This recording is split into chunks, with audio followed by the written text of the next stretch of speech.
সেদিন হুট করে ছোট মাছ খাওয়ার খুব ইচ্ছে হয়, বাট বাসায় কোনো ছোট মাছই ছিল না। পরে বাজার থেকে ছোট মাছগুলো আনা হয়। সব সময় বড় মাছ খেতে খেতে একটা বিরক্তি এসে যায়। মাঝে মাঝে এমন ছোট মাছ খেতে বেশ ভালোই লাগে, বাট ছোট মাছ কাটতে একটু অসুবিধা। তো মাছগুলো বাজার থেকে আনার পরে আমি ভালোভাবে পরিষ্কার করে ধুয়ে নিলাম। তারপর সবকিছু রেডি করে নিয়েছি। আলু আর টমেটো দিয়ে আজকের এই মাছটা চচ্চড়ি করব, একদম কম ঝোল দিয়ে। আমি প্রথমে একটি কড়াই নিয়ে এক এক করে সবকিছু কড়াইয়ের মধ্য দিয়ে নিচ্ছি। আমি আজকে সরিষার তেল দিয়ে তরকারিটা রান্না করব। এই তরকারিটা সরিষার তেল দিয়ে রান্না করলে খেতে আরো বেশি ভালো লাগে। তো সবকিছু দিয়ে আমি সুন্দর করে হাতে মাখিয়ে নিচ্ছিলাম। মাখানোটা যত বেশি ভালো হবে, তরকারিটাও কিন্তু খেতে তত বেশি ভালো লাগবে।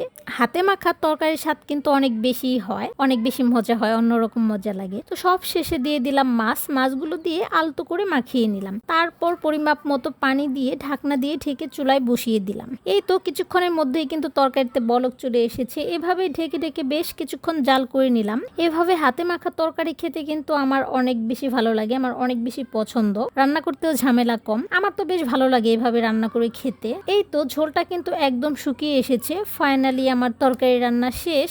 রান্না শেষ হতে না হতেই কিন্তু আমি আমার প্লেটে খাবার বেড়ে নিচ্ছি। গরম গরম ভাতের সাথে এমন একটা ছোট মাছের তরকারি, কি যে মজা। আর সেদিনের তরকারিটাও অনেক বেশি মজা হয়েছিল, সাথে ছিল এক টুকরো লেবু। পুরো এক প্লেট ভাত নিমিশে শেষ করে ফেলেছি। আসলে অনেক বেশি মজা হয়েছিল। কারো খেতে ইচ্ছে হলে অবশ্যই আমার বাসায় চলে আসবেন আর খেয়ে যাবেন।